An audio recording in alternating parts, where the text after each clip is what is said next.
नारद जी महाराज सन्मुख बैठ करके आराधना कर रहे हैं किशोरी जी की, और किशोरी जी की आराधना वंदन करने के बाद अपनी जटाओं को किशोरी जी के चरणों से स्पर्श कराने के बाद नारद जी धीमे से किशोरी जी के पल्ले में झांक के देखते हैं और भाव से कहते हैं, हे कृष्ण मनोहारिणी। और जैसे ही कहा कृष्ण मनोहारिणी, अभी 7-8 दिन की हैं किशोरी जी, ज्यादा आयु नहीं है, बहुत छोटी सी हैं, लेकिन जैसे ही कृष्ण मनोहारिणी शब्द सुना, मधुर कमल जैसे नेत्र किशोरी जी के खुलने लगे और धीमे से नेत्र खोल करके मधुर मुस्कान करने लगी, छोटे छोटे हाथों से करताल बजाने लगी, इतनी प्रसन्न हो गईं। कृष्ण मनोहारिणी का अर्थ क्या है? बड़े अर्थ है। कृष्ण के मन का हरण करने वाली श्री राधा, या कृष्ण के मन में विहार करने वाली राधा, या जिनके मन में श्री कृष्ण विहार करते हैं वो श्री राधा। अभी तक जितने भी लोग आ रहे थे सब वृषभानु नंदिनी राधा, कीर्ति नंदिनी राधा, बरसाने वाली राधा, सब इस भाव से कहकर के पुकार रहे थे। लेकिन आज किसी ने कृष्ण मनोहारिणी राधा जब कहा, किशोरी जी के नेत्र खुल गए। अपने सर्वानंद प्रियतम का नाम सुनते ही किशोरी जी के, बंधुओं, ये राधा कृष्ण प्रेम जो हम लोग देखते हैं, जो हम लोग सुनते हैं, जो हम लोग अन्य अन्य जगहों से प्राप्त करते हैं, वो नहीं है। आप कैसे मान सकते हैं 6-7 दिन के बालक में अपने प्रियतम के प्रति प्रेम? 7 दिन के बालक को क्या बोध होता है? अरे वो ठीक से आंख भी नहीं खोल पाता। लेकिन किशोरी जी और ठाकुर जी का ये प्रेम अनादि है। ये चारों युगों में कब का है ये भी नहीं कह सकते। अभी हम पर कृपा करने के लिए श्री कृष्ण राधा द्वापर में प्रकट हुए, लेकिन हमारे जुगल किशोर अजन्मा, हमारे ठाकुर जी तो अजन्मा है, इनका जन्म नहीं होता, ये नित्य विहार करते हैं। इनका जन्म, और ठाकुर जी का तो एक बार को मान सकते हैं कि जीव कल्याण, मानव कल्याण का भाव उनके चित्त में है, पर किशोरी जी का जन्म तो किसी अन्य की भावना से है ही नहीं। वो तो केवल ठाकुर जी के प्रेम के लिए पधारी हैं पृथ्वी पर। इसलिए नारद जी महाराज बोले, भैया इनको कोई खिलौना प्रसन्न नहीं करेगा, इनको कोई गायन वादन प्रसन्न नहीं करेगा, इनको तो केवल कृष्ण नाम प्रसन्न कर सकता है। और जैसे ही कहा कृष्ण मनोहारिणी, किशोरी जी के नेत्र खुल गए, किलकिल करके हंसने लगी, करताल बजाने लगी, इतने आनंद में आ गई। नारद जी अपने हाथ में करताल लेकर के झूम झूम करके कृष्ण मनोहारिणी कहकर के गाने लगे। बाहर बैठे प्रतीक्षा कर रहे श्री वृषभानु जी को नन्ही सी बालिका की स्वर सुनाई देने लगा, हंसी का, उन्माद का, प्रसन्नता का वह स्वर उनके कानों में जाने लगा। वृषभानु जी बोले, ये इतनी जोर जोर से बालक हंस रहा है, ऐसा लगता मानो जैसे 6-7 महीने का बालक कोई मुस्कुरा रहा हो, हंस रहा हो। धीमे से एक खिड़की खोल करके भीतर देखा तो श्री नारद जी अपने हाथ में करताल लेके उन्माद कीर्तन कर रहे हैं, श्री कृष्ण मनोहारिणी। और पलना में 7-8 दिन की किशोरी जी उठ के बैठ गई हैं और बैठ के करताल बजा बजा करके खूब आनंद से हंस रही हैं, आनंदित हो रही हैं। वृषभानु जी को पहले तो विश्वास ही नहीं हुआ, ये कैसा दृश्य। अचानक से जब कीर्तन विश्राम हुआ, नारद जी बाहर पधारे। नारद जी बोल के गए, चिंता मत करो, लाली बिल्कुल स्वस्थ है, कोई चिंता वाली बात नहीं है, कछु दिना में और लाली के नेत्र खुलन लगेंगे। वृषभानु जी भीतर गए, कीर्ति मैया भीतर गई, फिर से किशोरी जी को गोद में लेके मानो जैसे चिंता सी हो गई, अरे लाली हमारी कब नेत्र खोलेगी। नारद जी भी आके चले गए। तब वृषभानु जी बोले, मुझको एक तरीका पता है। बोले क्या? वृषभानु जी बोले, कृष्ण मनोहारिणी। जैसे ही गोदी में लेकर के कृष्ण मनोहारिणी बोलना प्रारंभ किया, पुनः किशोरी जी के नेत्र खुल गए, फिर से किलकिल करके हंसने लगी, अपने कोमल कोमल हाथों से करताल बजाने लगी। छोटी सी किशोरी जी के यह गुण देख करके कीर्ति मैया और वृषभानु जी भी आनंद में आ गए। अरे ये कोई सामान्य लाली नहीं है। 6-7 दिन की आयु और कृष्ण नाम सुनकर के ऐसे आनंद में भर जाती है।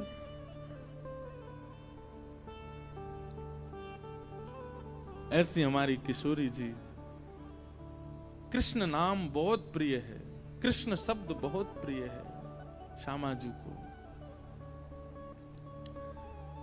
पूरे ब्रजमंडल में उत्सव मन रहे हैं। एक जगह वर्णन आता है कि किशोरी जी की जो दाई, मतलब जिन्होंने किशोरी जी को जन्म के समय कीर्ति मैया के पास रहकर के दाई मैया होती है, जिन्होंने जन्म दिया, वो दाई मैया कौन थी? वो दाई मैया ही इतनी सुंदर थी कि उनको देख करके सब बरसाने के लोग चकित रह गए। हमारे वृंदावन साहित्य में वर्णन करते हैं कि किशोरी जी को जन्म देने के लिए दाई का रूप धारण करके स्वयं पार्वती जी आई थी। और पार्वती जी ने आकर के कीर्ति मैया का जो प्रसव काल का समय होता है और जब बालिका जन्म लेती है उस समय की जो भी क्रिया होती है वो सब हमारी श्री पार्वती जी ने पूर्ण की है। वही दाई मैया बनकर के आई, रूप बदल करके आई, थोड़ा नाम बदल के आई, लेकिन किस रूप में? इनके ये दाई मैया ही आई। महादेव के मन में आयो कि आप तो दर्शन करके आ गई, अब हमारी बारी है दर्शन करवे की। आहा,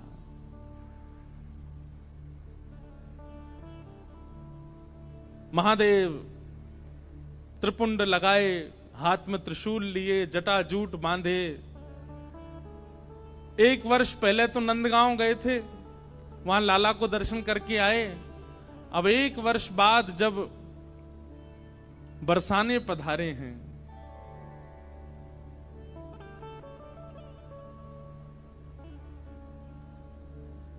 द्वार पर जोगी आया है। हे मैया तोरे द्वारे बाला जोगिया आयो, बाला जोगिया आयो। हे मैया तोरे द्वारे, हे मैया तोरे द्वारे बाला जोगिया आयो, बाला जोगिया। एक जोगी आयो है और जोगी को देख करके सब सखियां दौड़ी, कीर्ति मैया से जाके बोली, मैया एक जोगी आयो द्वार पे, अंग भभूत गले मुंडमाला, श्रृंगी नाद बजायो। हे मैया तोरे द्वारे बाला जोगी आयो। कीर्ति मैया बोली, खूब सारे रत्न दे दो, खूब सारे आभूषण दे दो। तभी एक गोपी बोली, मैया ये गलती मत करियो, यही गलती नंदरानी यशोदा ने करी। बोले कैसी गलती? बोले उनने भी लाला को दर्शन नहीं करायो और रत्न आदि देकर के भेजनो प्रारंभ कियो। ऐसो रोयो कन्हैया, ऐसो रोयो कन्हैया, कोई तो शांत नहीं भयो। फिर वह बाबा को भीतर ही बुलानो पड़ो और यही बाबा ने जाय करके ऐसो मंत्र फूंको, लाला आज तक अला बलांते दूर रहे। इतने बड़े बड़े राक्षस आ जाएं फिर भी लाला को कोई बाल बांको ना करे। अरे पूरे गोकुल में तो यही हल्ला है कि यही बाबा की बभूति ते ही लाला की रक्षा होवे। मैया हमारी लाली ऐसी सुकुमारी जन्मी है, आप या बाबा को भारते बाहर मत जान दो, भीतर बुलाए लो और या जोगी बाबा ते ने लाली के बारे में पूछ लो। आहा बंधुओं, महादेव सतत राम नाम जपते हैं ये तो सबको पता है, पर महादेव के कंठ में, महादेव के हृदय में, महादेव के चित्त में सदा श्री किशोरी जी का गुणानुवाद चलता रहता है, ये हमारे ब्रज के लोग ही जानते हैं। राधा कृपा कटाक्ष स्तोत्र का निर्माण स्वयं महादेव ने किया है। महादेव भीतर पहुंचे, जैसे ही किशोरी जी का दर्शन किया, नेक सी लाली को देख करके महादेव तो मंत्र मुग्ध हो गए। अपने डमरू का नाद करने लगे, वहीं नृत्य करने लगे। और किशोरी जी ने जैसे ही देखा महादेव को नृत्य करते हुए देख, महादेव को किशोरी जी आनंदित हो गईं, खिलखिल करके हंसने लगे। कीर्ति मैया ने कही, हे जोगी बाबा आप आए हो, मेरी लाली के बारे में कुछ बताओ ना। मेरी लाली को ब्याह कब होएगो और कौन ते होएगो। मुझे तो अभी ते चिंता लगे, ऐसी सुकुमारी ऐसी प्यारी लाली मेरी, या को भरतार कौन होएगो। महादेव जोर से हंसने लगे और हंस करके नेत्र सजल करके बोले, मैया तुम काई को चिंता करो, अरे पूरे विश्व को भरतार, पूरे विश्व को पालनहार तुम्हारी किशोरी, तुम्हारी लाली के चरणन को दास है, तुम्हारी लाली के चरण में पलोटो रहेगो। हमारे माई श्यामाजू को राज, हमारे माई श्यामाजू को राज, जाके अधीन सदा ही सांवरो, जाके अधीन सदा ही सांवरो, जाके अधीन सदा ही सांवरो, जाके अधीन सदा ही सांवरो। या ब्रज को सिरताज, या ब्रज को सिरताज, हमारे माई श्यामाजू को राज, हमारे माई श्यामाजू को राज। मैया पूरे विश्व को भरतार, पूरे विश्व को भरण पोषण करवे वारो आपकी लाली के सदा चरणन को दास है।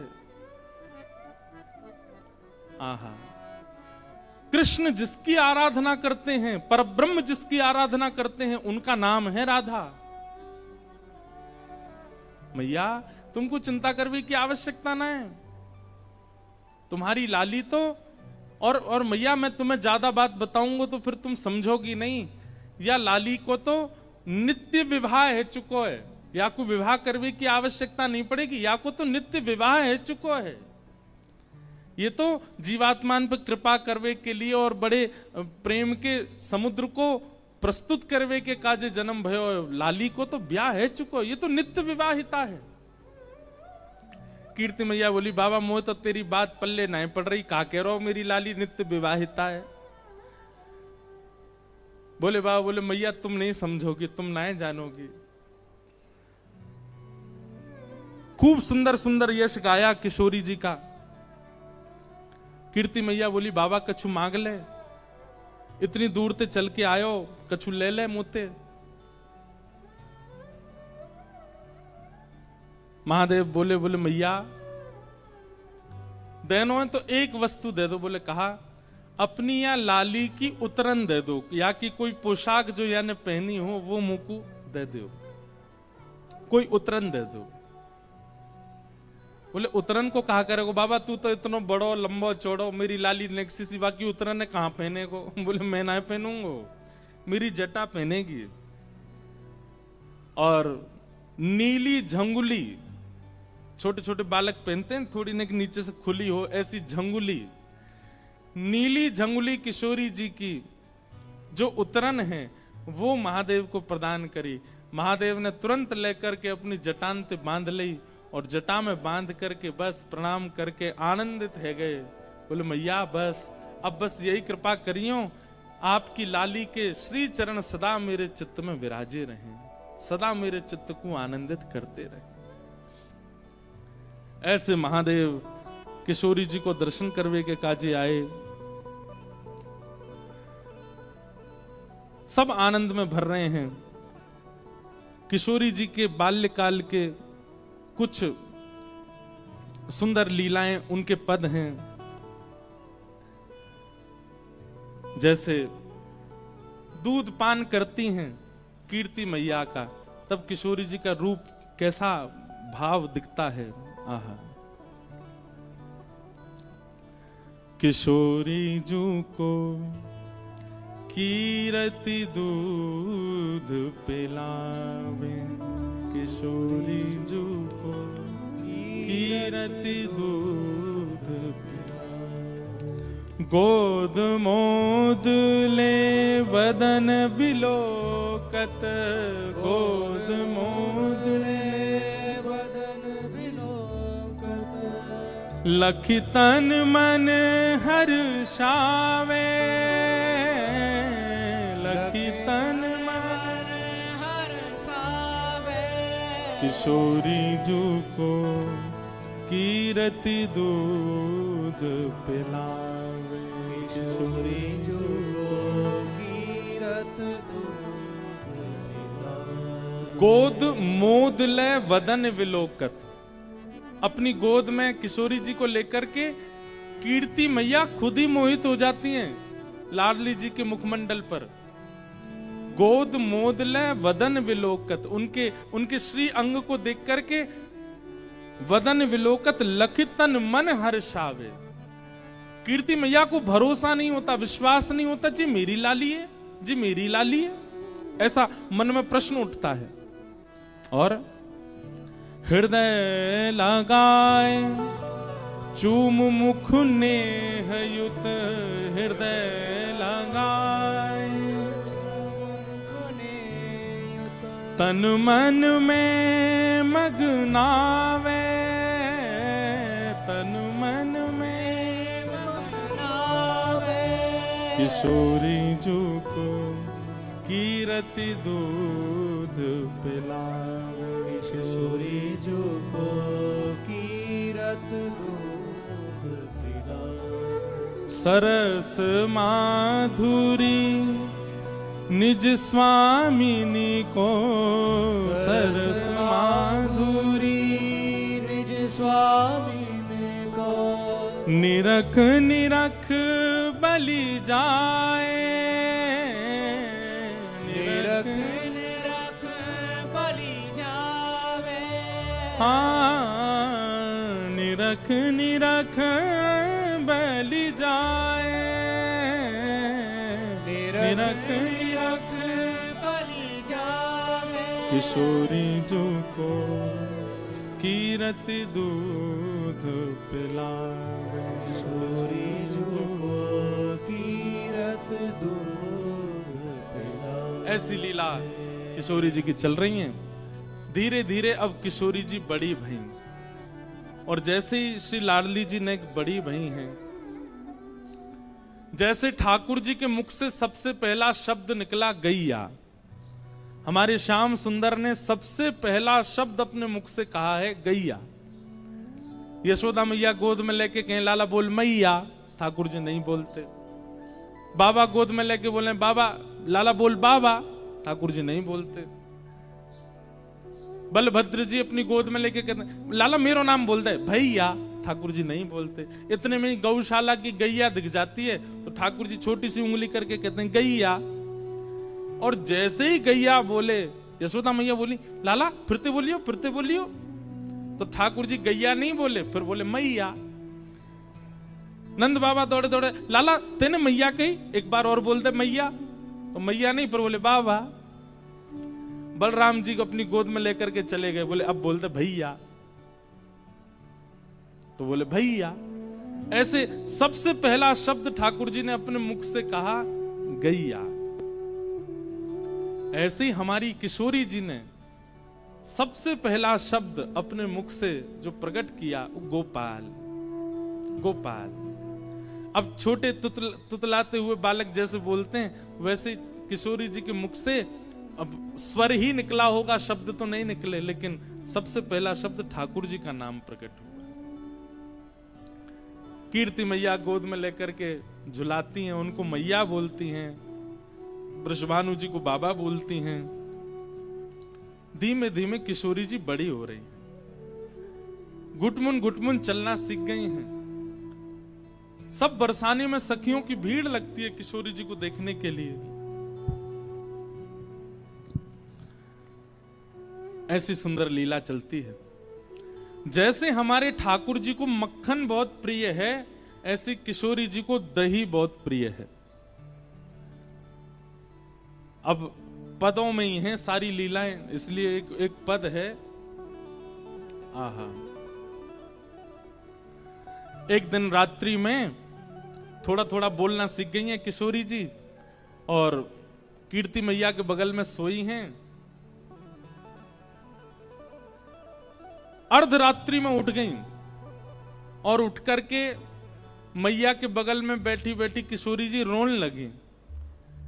इतना प्रेम करते हैं सब किशोरी जी से कि उनके मुख से रुदन का स्वर निकलते ही पूरा पूरा महल इकट्ठा हो जाता है कि किशोरी जी रोने ना पाए, इतना प्रेम करते हैं।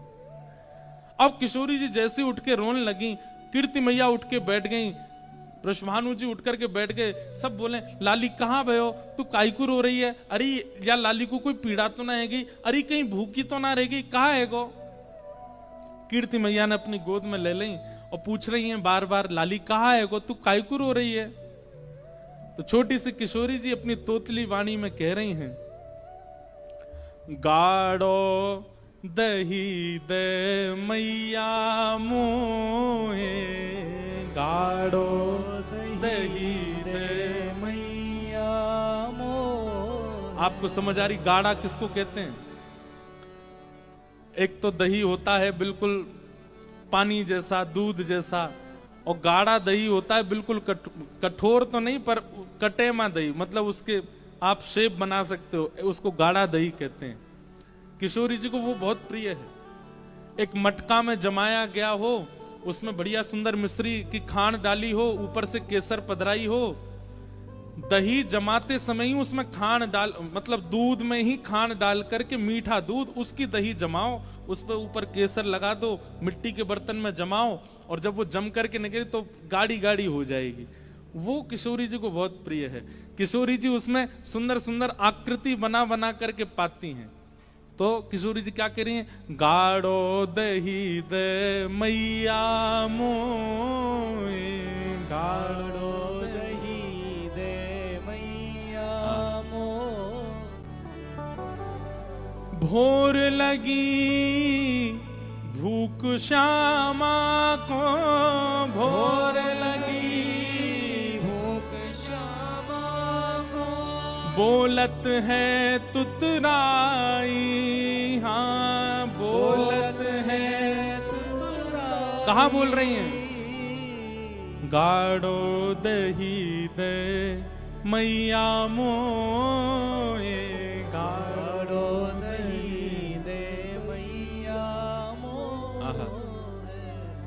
सोए रही कीरत रानी जहां, सोए रही कीरत रानी जहां, मचल देत है जगाए श्यामा, मचल देत है जगाए श्यामा।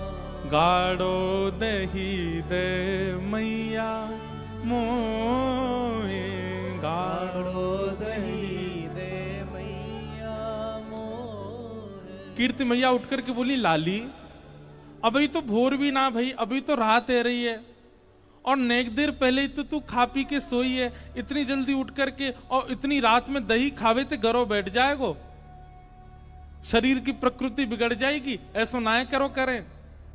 और नेक सबर कर ले, नेक सूर्य उदय है जाएगो, नेक भोर है जाएगी तो मैं तुमको खवाए दूंगी। किशोरी जी जिद कर रही, ना मुझे तो अभी पानो है, मुझे तो अभी खानो है।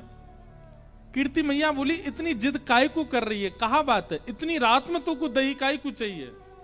तो किशोरी जी बता रही हैं कि क्यों इतनी जल्दी पाना है। क्या कह रही हैं? श्री दामा जो जाग जई है, श्री दामा जो जाग गई है। किशोरी जी के बड़े भैया हैं श्री दामा, भगवान के परम सखा, कीर्ति मैया के बड़े पुत्र हैं श्री दामा, और फिर उनके बाद किशोरी जी। तो किशोरी जी कह रही हैं, श्री दामा जो जाग जई है, श्री दामा जो जाग गई है। ले गो सब खा लैया, ले गो सब खा लैया। मैया मैं आधी रात में यहाँ हमारे दही मांग रही हूँ, क्योंकि सवेरे सवेरे श्री दामा उठ जाएगो और उठ करके सबरो दही खा जाएगो, मेरे काजे बचेगो ही नहीं, और छोड़ेगो भी तो कौन सा छोड़ेगो? किशोरी जी को वही चाहिए, गाढ़ा दही। अब श्रीदामा पहले ही खा जाता है तो बाकी का दही पूरा गाढ़ा बचता नहीं है, वो तो पतला पतला दही बच जाता। किशोरी जी को वो नहीं चाहिए, गाढ़ा दही चाहिए। श्रीदामा जो जाग जई है, श्रीदामा जो जाग गई है, ले गो सब दही खैया, ले गो सब दही खैया, मोए गाढ़ो दही दे मैया मोए